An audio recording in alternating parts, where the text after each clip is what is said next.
मनोजवं मारुततुल्यवेगं जितेन्द्रियं बुद्धिमतां वरिष्ठं वातात्मजं वानरयूथमुख्यं श्रीरामदूतं शरणं प्रपद्ये। वागर्थाविव सम्पृक्तौ वागर्थप्रतिपत्तये जगतः पितरौ वन्दे पार्वती परमेश्वरौ। नमो देव्यै महादेव्यै शिवायै सततं नमः। नमः प्रकृत्यै भद्रायै नियता प्रणतास्मताम्। बोलिए हनुमान दादा की जय। महाकाली मात की जय। नमः पार्वती पतये हर हर महादेव हर। बहु दिवस ना अंतर पछी तमारी साथे मळवानुं थयुं छे।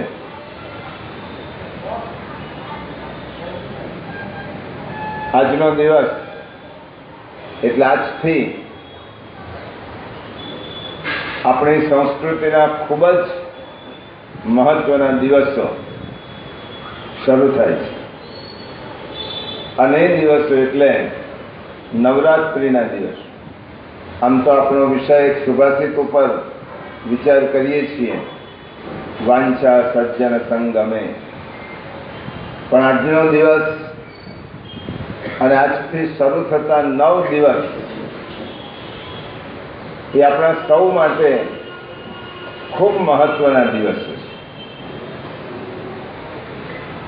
કારણ કે આ 9 દિવસ એ સાધનાના દિવસ છે, ઉપાસનાના દિવસો છે, ભક્તિના મહિમા સમજવાના દિવસો છે। એટલા માટે આજથી શરૂ થતો નવરાત્રિનો તહેવાર આપણા જીવનમાં સંદેશ આપતો તહેવાર છે। ગરબા કેમ રમવા માત્ર મનોરંજન પૂરતા જ તહેવારો હોતા નથી, પણ દરેક ઉત્સવની પાછળ આપણા શાસ્ત્રકારોએ, ઋષિ મુનિઓએ એક વિશિષ્ટ દ્રષ્ટિ રાખી હોય છે અને એવી જ રીતે નવરાત્રિના દિવસો છે એની પૌરાણિક કથા એવી છે કે મહિષાસુર નામને એક બહુ પ્રભાવી રાક્ષસ પોતાની શક્તિથી, પોતાના આસુરી બળથી દેવોને હંફાવતો હતો। એટલે જગતમાં દૈવી વિચારધારા ઉપર આસુરી વિચારધારાનું આક્રમણ હતું અને તેમાં આ મહિષાસુર નામનો અસુર એ દૈવી વિચારધારાને, દૈવી સંપત્તિને આઘાત પહોંચાડવા માટે દેવોને પરાસ્ત કરતો હતો। અસુરનો અર્થ જ એવો થાય, અસુસુ રમંતે તે અસુરા, જે પોતાના ભોગોમાં જ, પ્રાણોમાં જ રમમાણ રહે એનું નામ અસુર। આ બધા જ દેવતાઓ એનાથી ત્રસ્ત થયા હતા, થાકી ગયા હતા, કારણ કે એને જીતવો અસંભવ હતો।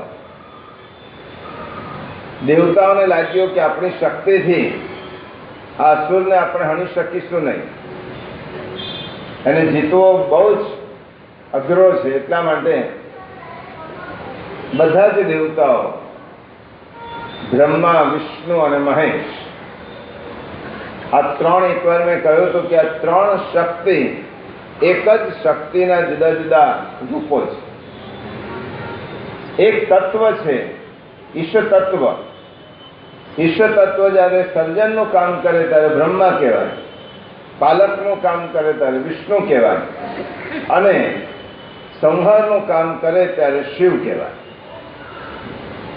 બ્રહ્મા, વિષ્ણુ અને શિવ આ ત્રણ એટલે જ જનરેટર, ઓપરેટર અને ડિસ્ટ્રોયર, સર્જક, પાલક અને સંવાદ. જનરેટર એટલે જી, ઓપરેટર એટલે ઓ અને ડિસ્ટ્રોયર એટલે ડી. એનો અર્થ શું થયો? ગોડ. આ ત્રણ શક્તિ મળીને ઈશ્વર શક્તિ થાય. આ બધા જ દેવતાઓ ભેગા થઈને આ ત્રણ દેવોની પાસે ગયા કે અમને આ મહિષાસુરના ત્રાસમાંથી તમે ઉગાડો. આ ત્રણેય દેવતાઓએ, આદ્ય દેવતાઓ છે, આ ત્રણેય દેવતાઓએ પોતાના અંદરથી એક શક્તિનું નિર્માણ કર્યું. અને આ શક્તિ, ત્રણેય દેવોની શક્તિ જે એકત્રિત થઈ, તે શક્તિનું નામ થયું આદ્ય શક્તિ, જગન્માતા. એમાં બ્રહ્મા, વિષ્ણુ અને શિવ, બ્રહ્માની બ્રહ્માણી, વૈષ્ણવી અને શૈવી, આ ત્રણેય શક્તિઓ જ્યારે એકત્રિત થઈ અને એમાંથી એક દિવ્ય સ્વરૂપ આદ્ય શક્તિનું પ્રગટ થયું. અને આદ્ય શક્તિનું તે સ્વરૂપ, એને જ આપણે જગન્માતા કહીએ, એને અંબિકા કહીએ, ચંડિકા કહીએ, કાલિકા કહીએ, કોઈ પણ નામથી એને બોલાવીએ. આ આદ્ય શક્તિ. આદ્ય શક્તિ એટલે શક્તિ અને શક્ત, શક્તિમાન, આ બંને જુદા છે જ નહીં. વિષ્ણુ અને લક્ષ્મી આ એક જ સ્વરૂપના બે જુદા જુદા વિભાગો છે. શિવ અને પાર્વતી, બ્રહ્મા અને બ્રહ્માણી, ગણપતિ અને રિદ્ધિ સિદ્ધિ, સૂર્ય અને તેની શક્તિ ઉષા, આ બધા જ એક શક્ત છે અને એક શક્તિ છે. શક્ત એટલે આદ્ય પુરુષ અને શક્તિ એટલે પ્રકૃતિ, આદ્ય શક્તિ. પુરુષ અને પ્રકૃતિ આ બંને તત્વો દ્વારા જ આ સમગ્ર બ્રહ્માંડનું નિર્માણ થયું છે. અને તે જુદા નથી. ઈશ્વરીય શક્તિ અને ઈશ્વર આ જુદો નથી. સૂર્ય છે અને સૂર્યની આભા, આ બંનેને કેવી રીતે અલગ પાડી શકાય? એવી રીતે શક્ત એટલે ઈશ્વર અને શક્તિ એટલે માતા. એક જગત પિતા છે અને જગન માતા છે. આ આદ્ય શક્તિનું જ્યારે નિર્માણ થયું અને તે શક્તિએ 9 દિવસનું અવિરત યુદ્ધ કર્યું મહિષાસુર સાથે. 9 દિવસના અવિરત યુદ્ધ પછી આ મહિષાસુર નામનો અસુર હણાયો અને પછીનો દિવસ એ દેવતાઓએ વિજયનો ઉત્સવ મનાવ્યો. એટલા માટે 9 દિવસ પછી જે દિવસ આવે એને શું કહેવાય? વિજયાદશમી. આ 9 દિવસનો યુદ્ધ થયો, મહિષાસુર હણાયો, દેવતાઓએ આનંદ વ્યક્ત કર્યો અને બધા જ દેવતાઓએ ભેગા થઈ અને આ શક્તિની સ્તુતિ કરી, આરાધના કરી. યાશ્વિશ્વયં સુકૃતિનામ ભુવનેશ્વ લક્ષ્મી. શક્રાદય સ્તુતિ એને જ કહેવાય. શક્ર એટલે ઇન્દ્ર, ઇન્દ્ર વગેરે દેવતાઓએ આ જગન્માતાની સ્તુતિ કરી. આ નવરાત્રી 9 દિવસના અવિરત સંગ્રામ પછી મહિષાસુર હણાયો, આ પૌરાણિક કથા છે. અને એ નિમિત્તે આપણે 9 દિવસ શક્તિની આરાધના કરીએ છીએ. આદ્ય શક્તિ જગન્માતાની આરાધના કરીએ છીએ. આ પૌરાણિક કથાનો સંદર્ભ છે. મહિષાસુરને એક વાર આદ્ય શક્તિએ હણી દીધો, પરંતુ એ મહિષાસુર બહારથી હણાયો, પણ એ મહિષાસુર આપણી અંદર પાછો પેસી ગયો. કારણ કે સંસ્કૃતમાં મહિષનો અર્થ શું થાય? પાડો. પાડો તેને કહેવાય કે જેની પાડા વૃત્તિ છે. ખાઓ પીવો આનંદ કરો અને પોતાના સ્વાર્થ માટે બીજાનું બગાડો, આનું નામ પાડા વૃત્તિ કહેવાય. અને આ મહિષ એ આપણી અંદર છે. એને આ 9 દિવસના અવિરત સાધના પછી એ મહિષાસુરને હણવાનો છે. આપણી અંદર એક મનોવૃત્તિ છે, આસુરી વૃત્તિ. ખાઓ પીવો આનંદ કરો. બીજાનું ખોટું થાય તો વાંધો નહીં, મારું સારું થવું જોઈએ. ઘણા લોકો બોલે અને ઘણા બોલ્યા વગર ઈચ્છે કે બીજાનું ખોટું થાય અને મારું સારું થાય. પાડા વૃત્તિ દરેક માણસના મનમાં જે રહેલી છે એને હણવાની છે, એને પરાસ્ત કરવાની છે. એટલા માટે મેં શરૂઆતમાં કહ્યું, સાધનાના દિવસો છે, ઉપાસનાના દિવસો છે. અને માટે ઉપવાસ થાય. ઉપવાસનો અર્થ જ એ થાય, ઓપ એટલે પાસે અને વાસ એટલે બેસવું. પાસે બેસવું. ઈશ્વરની પાસે આપણે બેસી શકીએ વધારે, એટલા માટે ઉપવાસ. ખાવા પીવાની ભાનગઢમાંથી છૂટી જવાનું, જરૂર પૂરતો આહાર લેવાનો, ફલાહાર કરવાનો અને ઈશ્વરની આરાધના કરવાની. એટલે ઉપાસનાના દિવસો, પાડા વૃત્તિને હણવાના દિવસો. જો પાડો જન્મે ત્યાંથી જ પાડો હોય અને મરે ત્યાં સુધી પાડો રહે. ગાયનું બચ્ચું હોય તો વાછરડું કહેવાય અને મોટું થાય, અને સ્ત્રી હોય તો ગાય થાય અને પછી બળદ થાય. હાથીનું બચ્ચું નાનું હોય તો મદન્યું કહેવાય, મોટું થાય તો સ્ત્રી હોય તો હાથણી કહેવાય અને મોટો થાય તો હાથી કહેવાય. એવી રીતે બકરીનું બચ્ચું, બધા જ પ્રાણીઓનું બચ્ચું નાનું હોય ત્યારે એનું નામ જુદું હોય, મોટું થાય ત્યારે સ્ત્રી તરીકે જુદું નામ હોય, પુરુષ તરીકે જુદું હોય. પણ પાડો એવો છે કે જન્મે ત્યારે પણ પાડો અને મરે ત્યારે પણ પાડો. એનામાં કોઈ ફેરફાર જ નહીં.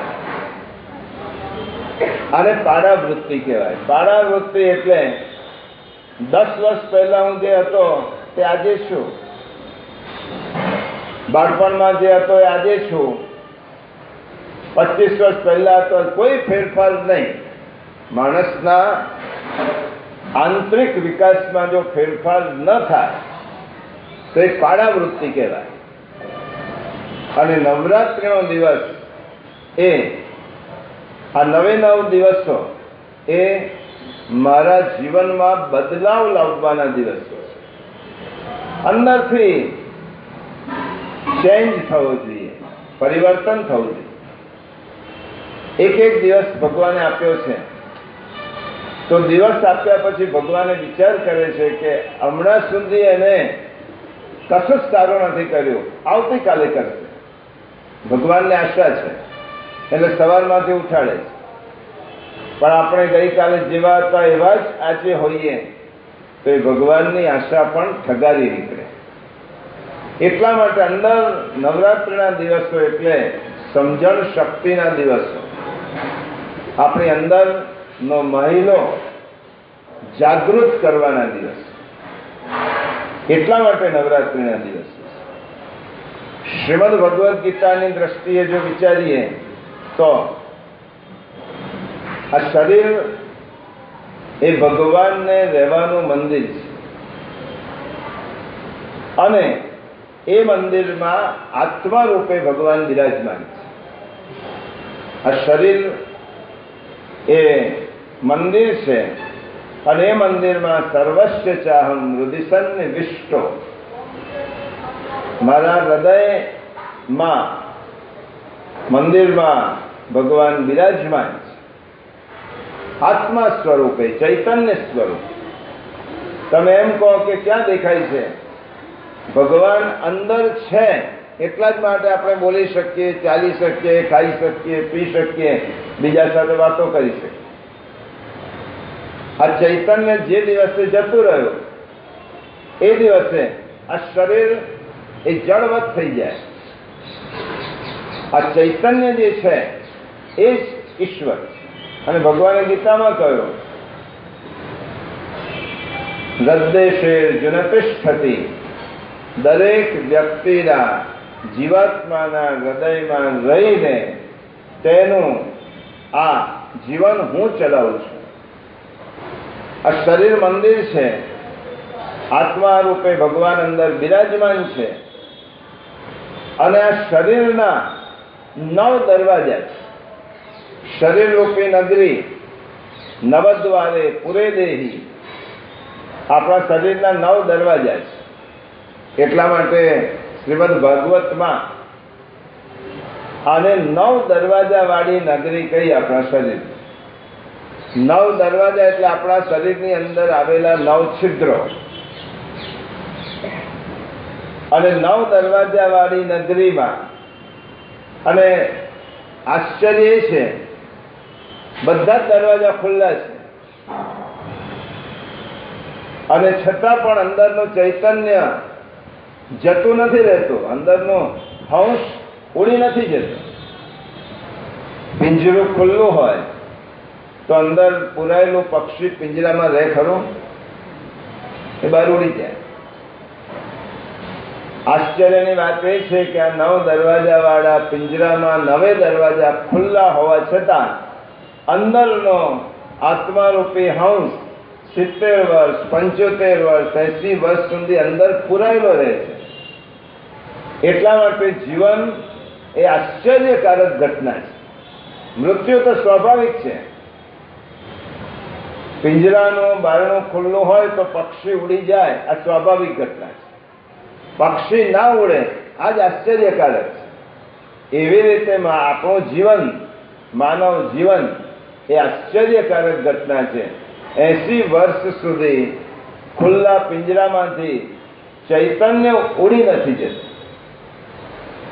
અને આ ચૈતન્યને પામવા માટે 9 દરવાજા વાળી નગરી રૂપી શરીર દ્વારા 9 પ્રકારના પ્રયત્ન કરવાના છે. કારણ કે શરીર માધ્યમ ખલુ ધર્મ સાધનમ, શરીર એ ધર્મનું ઉત્કૃષ્ટ સાધન છે. અને એટલા માટે 9 વાતો કહી તો તેના માટે ગીતામાં, ભાગવતમાં એમ કહ્યું, નવધા ભક્તિ. આ 9 દરવાજા રૂપી શરીરમાં રહેલા આત્માને પામવા માટે 9 પ્રકારની ભક્તિથી આત્મજ્ઞાન મેળવી શકાય. એને ભાગવતમાં કહું, શ્રવણમ, કીર્તનમ, વિષ્ણુ સ્મરણમ, પાદસેવનમ, અર્ચનમ, વંદનમ, દાસ્યમ, સખ્યમ, આત્મનિવેદનમ. આ 9 ભક્તિ છે. આજે એની ચર્ચા અહીંયા કરવાની નથી, કારણ કે આપણે નવરાત્રિ વિશે સમજવાનું. આ 9ધા ભક્તિ વડે ભગવાનને પામી શકાય. આ ગીતાની દ્રષ્ટિએ નવરાત્રિ એટલે 9ધા ભક્તિ વડે 9 દરવાજા વાળી નગરીમાં રહેલા ઈશ્વરને મેળવવાનો પ્રયત્ન કરવો, એનું નામ નવરાત્રિ. આ નવરાત્રિ ના 9 દિવસ છે. એટલા માટે 9 દિવસ, 9નો હાથ એટલા માટે કહું કે પૂર્ણ અંક છે.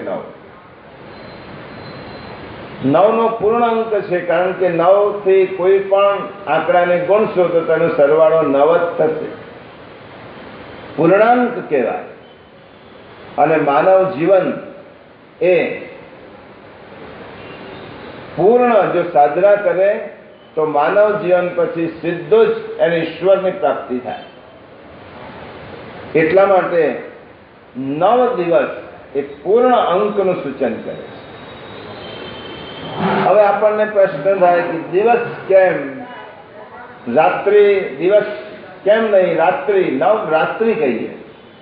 9 દિવસ એમ નથી કહેતા, આ નવરાત્રિ છે, દિવસ નથી. શા માટે રાત્રિ? રાત્રિ એટલા માટે કે આખી જિંદગી સુધી હું સૂતેલો જ છું અને હવે મારે જાગવાનું છે.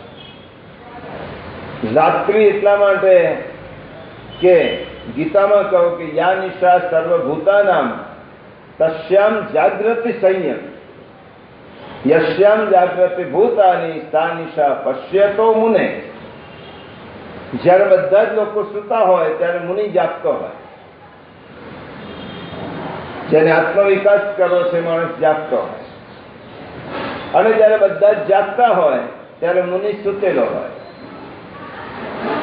રાત્રિ એટલા માટે કે રાત્રિના સમયે મોહ નિદ્રા માંથી જાગવાનું છે, એટલા માટે રાત્રિમાંથી ઉઠીને જાગૃત થઈને ભગવાનની પ્રાપ્તિ કરવાની. આપણે રાત્રિના 3 ભાગ છે, મહાપુરુષોએ સમજાવ્યા. રાત્રિનો પહેલો પ્રહર, બીજો પ્રહર, ત્રીજો પ્રહર. જે પહેલા પ્રહરમાં જાગે એ ભોગી, બીજા પ્રહરમાં જાગે એ રોગી, અને ત્રીજા પ્રહરમાં જાગે એ યોગી. રાત્રે 12 સુધી જાગે ભોગી, 12-1 સુધી ઊંઘ ના આવે, ટીવી જોઈએ, જુદી જુદી સિરિયલો જોઈએ, ઊંઘ જ ના આવે. ઘણા લોકો પાસે રાત્રે 12 વાગ્યા પછી એને નાસ્તો જોઈએ, ચા જોઈએ, ત્યારે ઊંઘ આવે. 12 વાગ્યા સુધી જાગે ભોગી, 12 થી 3 સુધી જાગે રોગી. બીમારી હોય, ખાંસી થઈ હોય, ઊંઘ જ ના આવે. જો 80-85 વર્ષ પછીના વૃદ્ધ, એ રાતના એને ઊંઘ બધા સુઈ જાય ત્યારે જાગતો હોય, ખાંખ ઉકળતો હોય. અને 3 પછી જાગે એ યોગી, અને બ્રહ્મ મુહૂર્ત કહેવાય. 3 થી 5:30 નો સમય એ આખા દિવસનો શ્રેષ્ઠ સમય છે. જ્યાં સુધી સૂર્યોદય થયો નથી, 3 વાગ્યાથી બ્રહ્મ મુહૂર્ત શરૂ થાય. એટલા માટે ઋષિ મુનિઓ ની રાત્રિ 3 સુધી હોય, 3 પછી જાગી જાય.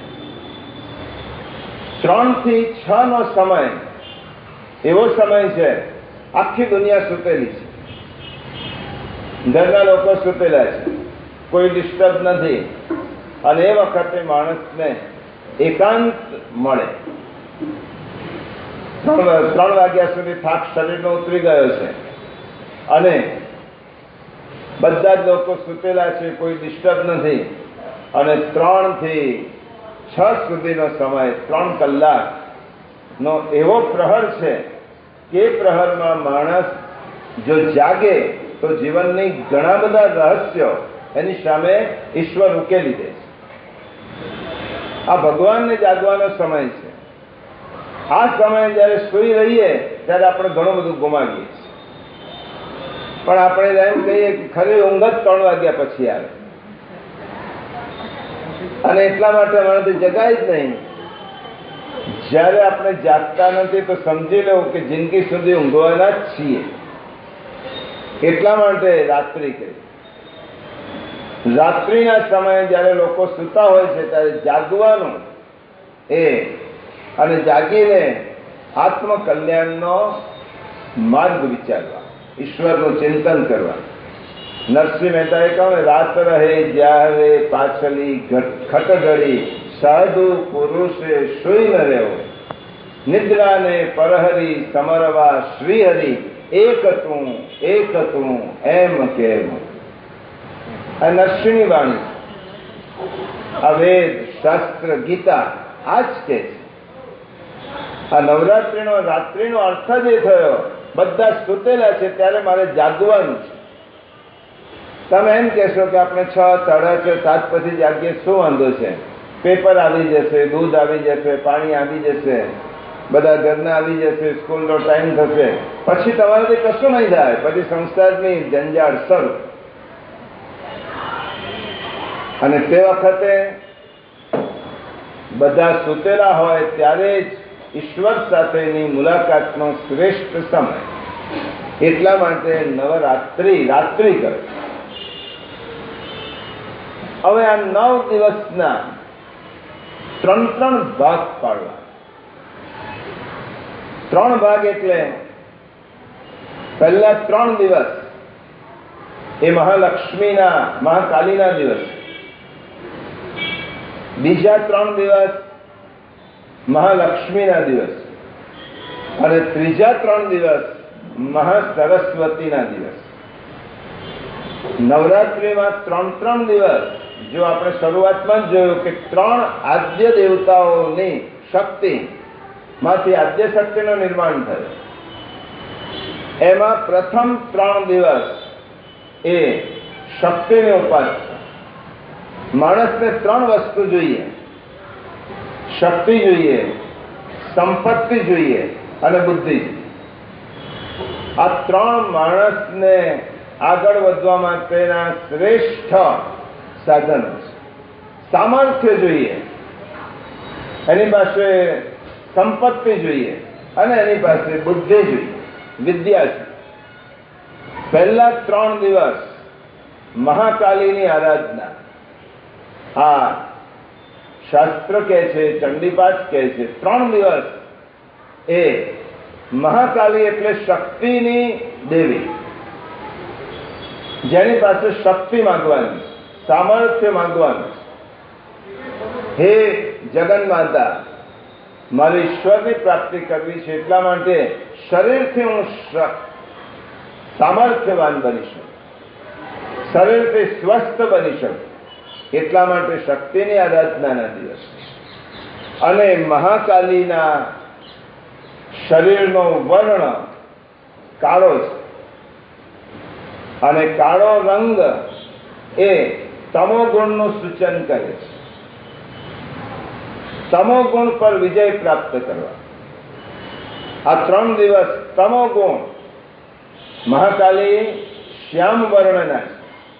શક્તિની આરાધના છે. યા દેવી સર્વભૂતેષુ શક્તિ રૂપેણ સંસ્થિતા નમસ્તસ્યૈ નમસ્તસ્યૈ નમસ્તસ્યૈ નમો નમઃ.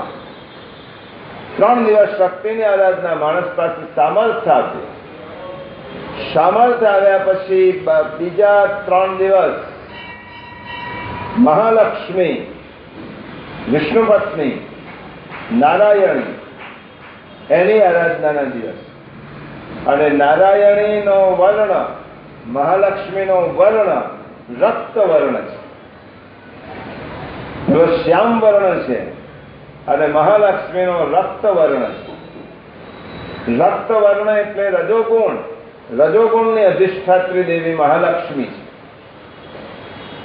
બાકીના વચ્ચેના 3 દિવસ ઈશ્વર પાસે સંપત્તિની માગણી કરવા. સંપત્તિ એટલે આપણે ભગવાનની પાસે પૈસો જ માગીએ નહીં, પણ ભગવાન મારી પાસે શોભા, સંપત્તિનો અર્થ શોભા છે, લક્ષ્મી છે, જેનાથી ભગવાન હું તારી પાસે આપવા માટે સમર્થ છું. રજોગુણ પર વિજય. પહેલા તમોગુણ પર વિજય, પછી રજોગુણ પર વિજય, વચ્ચેના 3 દિવસો. પછી જુઓ મહાકાલી, મહાલક્ષ્મી અને પછીના 3 દિવસ મહાસરસ્વતી. મહાસરસ્વતી એટલે વિદ્યા, બુદ્ધિ પ્રાપ્તિના. અને એટલા જ માટે આસો સુદ સાતમે સરસ્વતીની સ્થાપના થાય છે ને, મહાસરસ્વતીની સ્થાપના થાય. છેલ્લા 3 દિવસ મહાસરસ્વતી, બુદ્ધિ, વિદ્યા. અને મહાસરસ્વતીનો વર્ણ શ્વેત છે, સત્વગુણ. તમોગુણમાંથી રજોગુણમાં જવાનું, રજોગુણમાંથી સત્વગુણમાં જવાનું. અને સત્વગુણમાંથી પણ વિજય પ્રાપ્ત કરીને નૈસ્ત્રય ગુણ્યો ભવ અર્જુન, 3 ગુણોથી ઉપર જવા. એટલા માટે મેં કહ્યું કે નવરાત્રિનો અર્થ સાધનાના દિવસ. મહાસરસ્વતીની ઉપાસનાના છેલ્લા 3 દિવસ ભગવાનની પાસે બુદ્ધિ માગવાની, વિદ્યા માગવાની. આ 9 દિવસો સુધીની આરાધના કરવાથી માણસ પાસે મહાકાલી, મહાલક્ષ્મી, મહાસરસ્વતી એ ત્રિગુણાત્મિકા દેવી આપણા પર પ્રસન્ન થાય અને આપણને 3 પ્રકારની શક્તિ પ્રાપ્ત થાય. મહાલક્ષ્મીની વાત છે, મહાસરસ્વતીની વાત છે અને મહાકાલીની વાત છે. આ 3 દેવી ત્રણેય સામર્થ્ય આપણને પ્રાપ્ત થાય. અને આ ત્રણેયની શક્તિથી માણસ ભગવાનની પાસે પહોંચી શકે.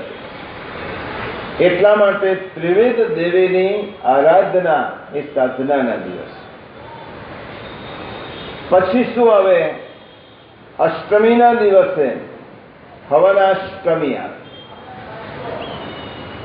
હવનાષ્ટમીનો અર્થ શું થાય? પોતાની પાસેની વસ્તુ માણસે આહુતિ આપતા આવડવી જોઈએ. સ્વાહા અને સ્વધા. હવન અષ્ટમી નો અર્થ જ છે અગ્નિમાં આહુતિ આપવાની. આહુતિ આપતી વખતે મારી પાસે જે શક્તિ છે એ શક્તિ મને કેમ મળી?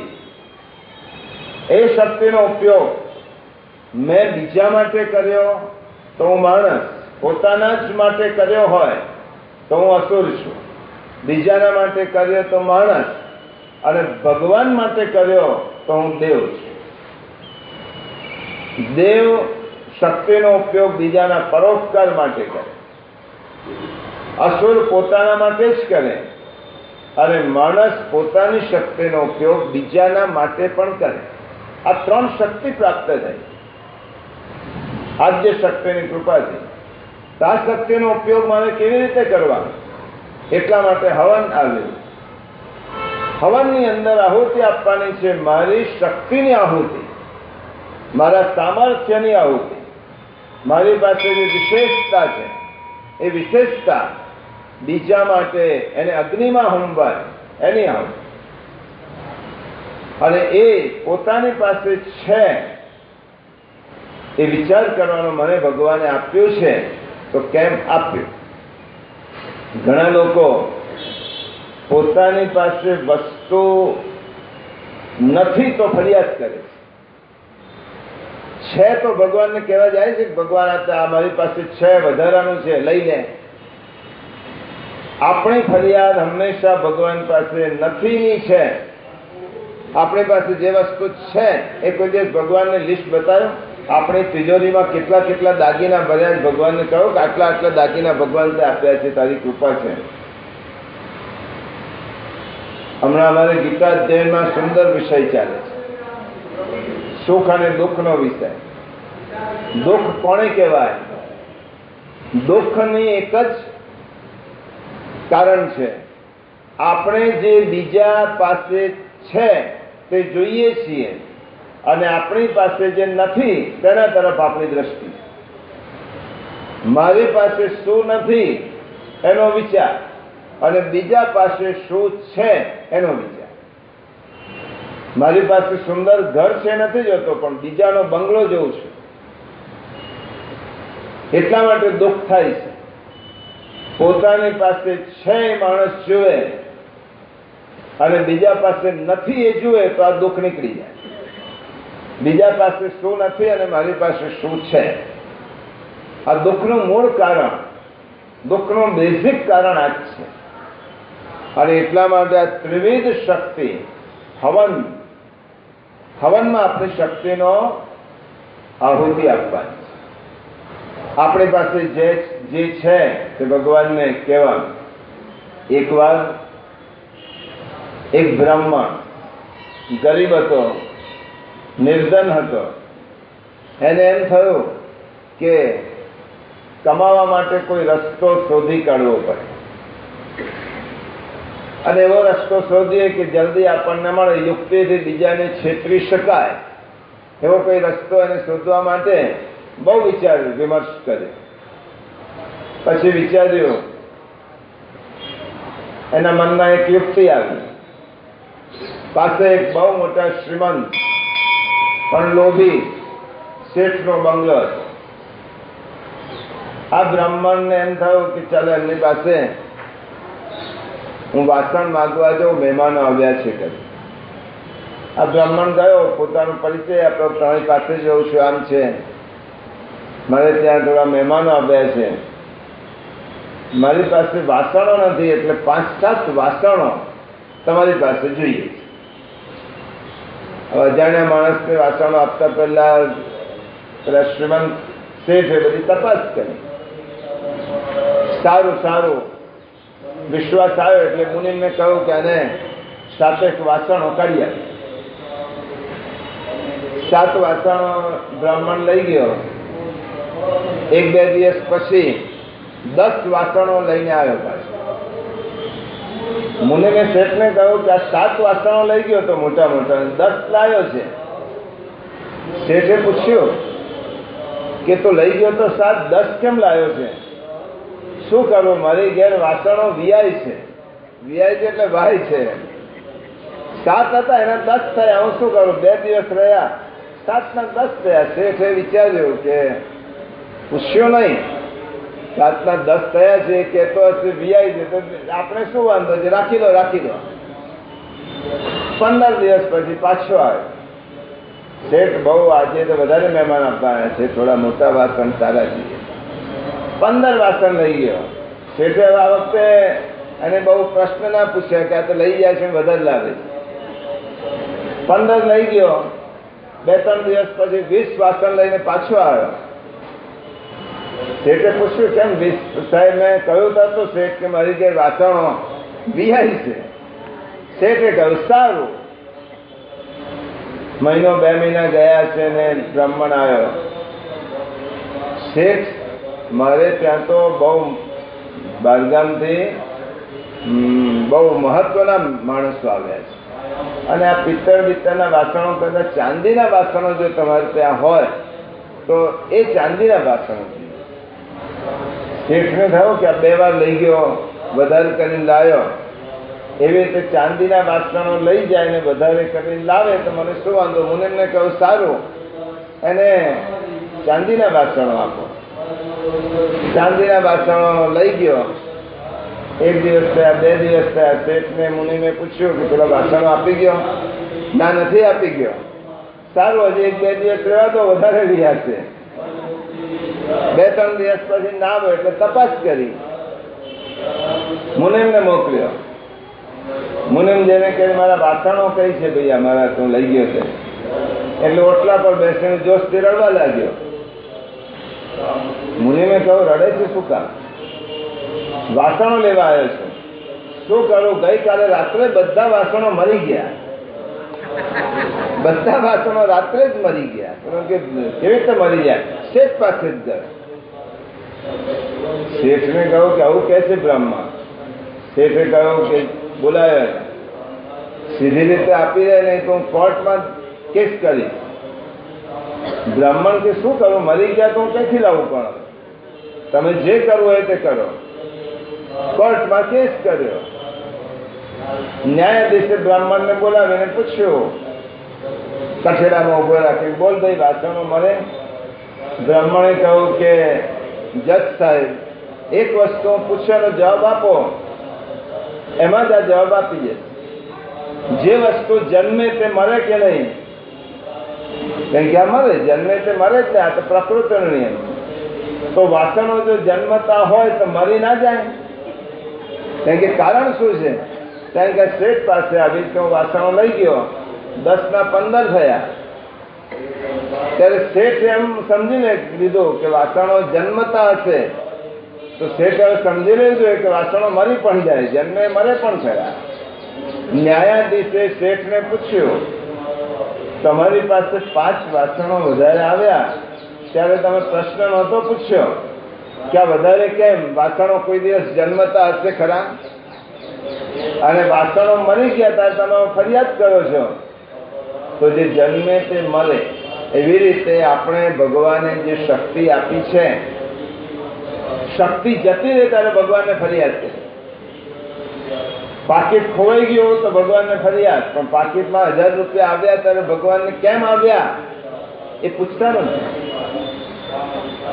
હવનાષ્ટમીનો અર્થ એ થયો કે મારી પાસે જે પણ કઈ સંપત્તિ છે, મારી પાસે જે સામર્થ્ય છે, એ સામર્થ્ય શા માટે આવ્યો?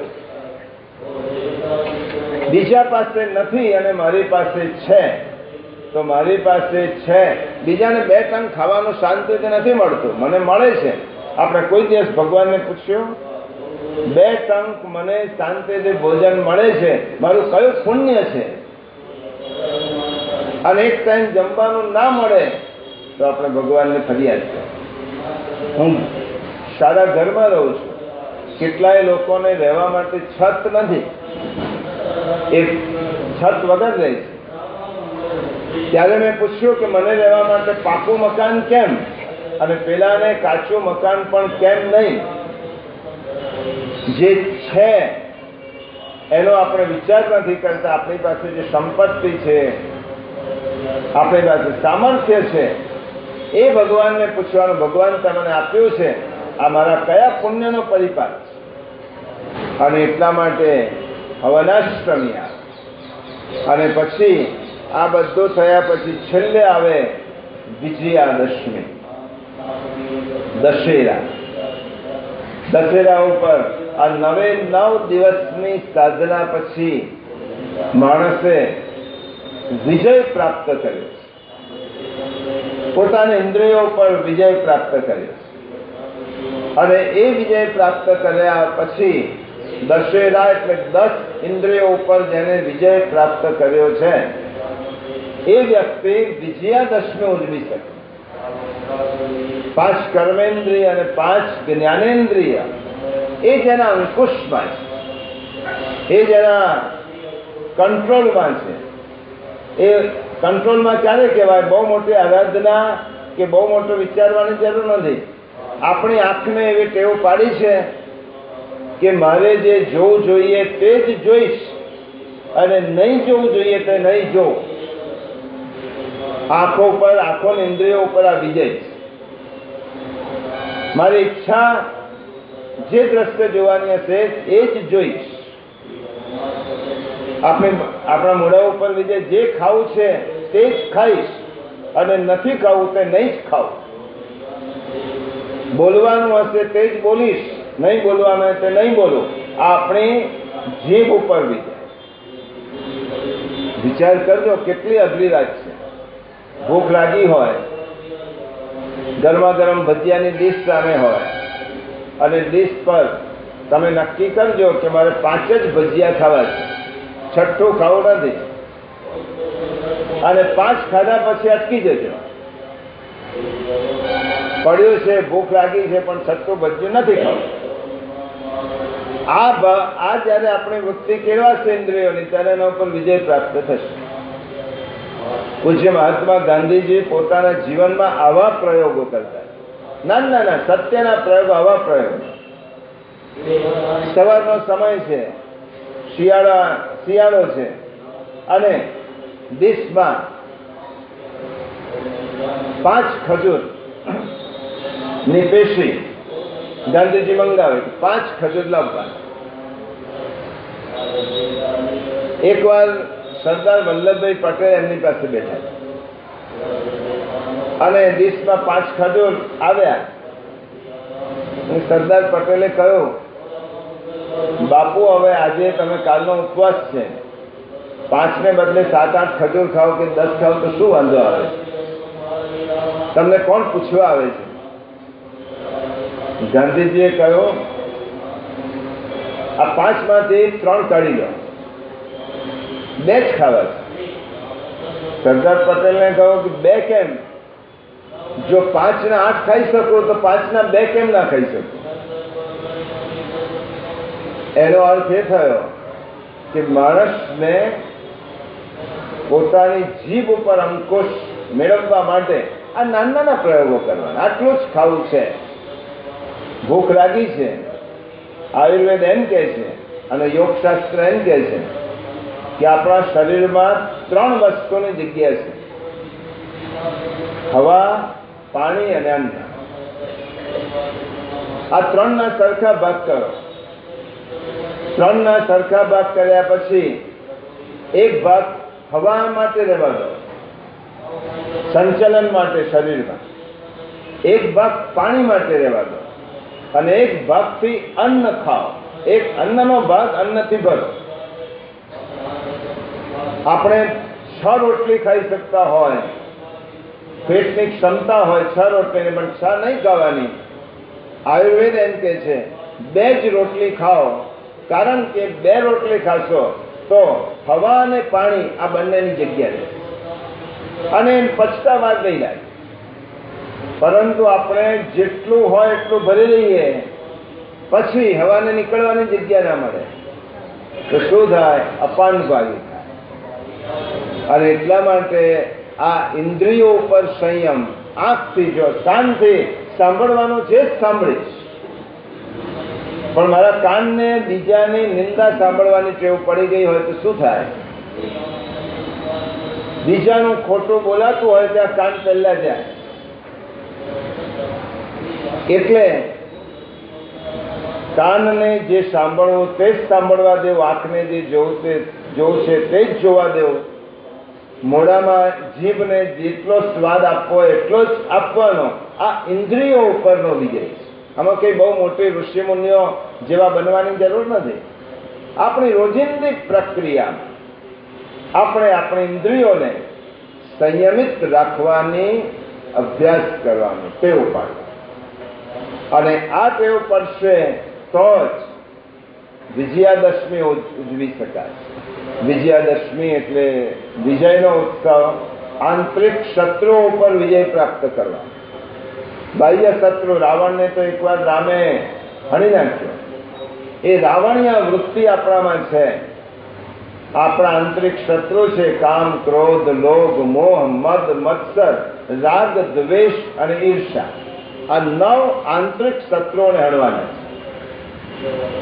કામ, ક્રોધ, લોભ, મોહ, મદ, મત્સર અને રાગ, દ્વેષ અને ઈર્ષા. આ 9 શત્રુઓ, આંતરિક શત્રુઓ પર જે દિવસે વિજય થશે તે દિવસે મારી વિજયાદશમી. એ વિજયાદશમી ઉજવાય.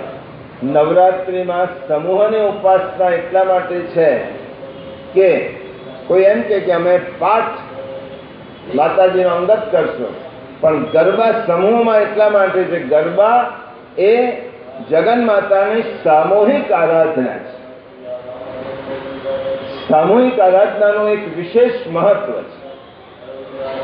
ધ્યાન એકલા થાય, પ્રાર્થના એકલા થાય, પણ જ્યારે સંકીર્તન કરવાનું હોય ત્યારે જેટલો સમૂહ વધારે એટલા સંકીર્તનના વાઇબ્રેશન્સ વધારે. એટલા માટે સંકીર્તન સમૂહમાં, અને સમૂહ એટલા માટે કે સમૂહમાં એક શક્તિનું નિર્માણ થાય. એ શક્તિ કઈ? બધા દેવતાઓનો સમૂહ ભેગો થયો ત્યારે શક્તિ નિર્માણ થઈ. એ શક્તિ કઈ? દાખલા તરીકે પથ્થર છે, બહુ મોટો પથ્થર. આ પથ્થરને આ જગ્યાએ તે ખસાવો. એક માણસે પ્રયત્ન કર્યો ઉચકવાનો, પથ્થર નથી ઉચકાતો. બીજાએ કર્યો, ત્રીજાએ કર્યો, ચોથાએ, 10 જણે મારા પરથી પ્રયત્ન કર્યો. આ પથ્થર ઉચકી શકાતો નથી. 10 જણ ભેગા થયા અને 10 જણે પથ્થરને ઉચક્યો તો પથ્થર ઉચકાય કે ના ઉચકાય? દરેક જણે પોતાની શક્તિ તો લગાડી જ છે પહેલા, પણ એ શક્તિ જ્યારે એકત્રિત થઈ ત્યારે એમાં એક બીજી શક્તિનું પ્રાગટ્ય થયું. એનું નામ છે નારાયણી શક્તિ. સમૂહ જ્યારે એકત્રિત થઈ અને જે કામ કરે ત્યારે એમાં એક શક્તિનું નિર્માણ થાય છે અને તેને ઈશ્વરીય શક્તિ કહેવાય, નારાયણી શક્તિ કહેવાય. અને આ નારાયણી શક્તિને પ્રગટ કરવા માટે આપણે ગરબા પણ સમૂહમાં ગાઈએ છીએ. અલબત્ત હવે આ ગરબા છે કે ઉપવાસ છે, આ બધાની પાછળ રહેલી દ્રષ્ટિ સાવ ભૂસાઈ ગઈ. પરંતુ સાચી વાત એ છે સામૂહિક રીતે શક્તિની આરાધના કરવાની, અંદરના આપણા મહિલાને જગાડવાનો, અંદરની શક્તિને નિર્માણ કરવાની, વિકારો ઉપર વિજય પ્રાપ્ત કરવાનો. આ થાય તો આપણી સાચી નવરાત્રિ થાય. આજથી શરૂ થતા નવરાત્રિના આ મહોત્સવમાં આપ સૌને ખૂબ ખૂબ શુભેચ્છાઓ સાથે આપણે પણ આપણા જીવનમાં જન્મ જન્માંતરમાં એક નવરાત્રિ આવી ઉજવી શકીએ કે જે દિવસે આપણે સાચા અર્થમાં વિજયનો ઉત્સવ મનાવી શકીએ. એવી શુભ ભાવના સાથે આજે મારું બોલવાનું અહીંયા પૂરું કરું છું. બોલો હનુમાન દાદા.